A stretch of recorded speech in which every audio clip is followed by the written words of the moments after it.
Jihadis attack buildings and train stations and buses and concerts and parades and marathons and nightclubs and churches and synagogues and even mosques dedicated to the wrong sect of Islam.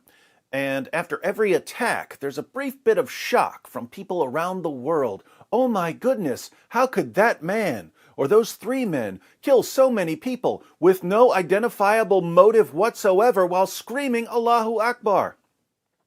Typically, the jihadis are killed during the attacks or shortly thereafter, and the world breathes a collective sigh of relief. Wow, as tragic as that attack was, at least it's over, and the jihadis are gone. Since there's such a tiny minority of extremists, they must all be gone by now. Then, several years later, usually pretty quietly, the accomplices go to trial.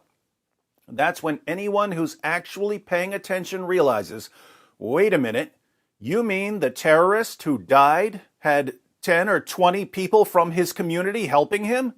You mean that when this guy decided to slaughter a bunch of people and he went to his aunts and uncles and cousins and told them what he was planning, they didn't tell him to stop? They didn't turn him in? They helped him? The BBC reports. A Paris court has found 14 people guilty of involvement in a series of deadly militant Islamist attacks. The January 2015 attacks on Charlie Hebdo magazine, a policewoman, and a Jewish supermarket left 17 people dead. 11 defendants appeared in court for the verdict on Wednesday, and 3 were tried in absentia. One of those not in court was Hayat Boumediene, the fugitive partner of Emedi Coulibaly, who was killed in the attack on the supermarket. Here's Hayat Boumediene, France's most wanted woman. Here she is, with a crossbow. If you see her somewhere, be careful. She could put your eye out with that thing. Boumediene, who fled to Syria a week before the attacks, was found guilty of financing terrorism and belonging to a criminal terrorist network. She was handed a 30-year jail sentence. The main defendant in court, Ali Reza Palat, was found guilty of complicity in terrorist crime and also given a 30-year jail term. I wish the BBC would state the sentence more accurately. Palat was sentenced to 30 years of prison dawa. All 14 accomplices were found guilty on various charges ranging from belonging to a criminal network to direct complicity in the January 2015 attacks. Terrorism charges were dropped for 6 of the 11 defendants in court who were found guilty of lesser crimes.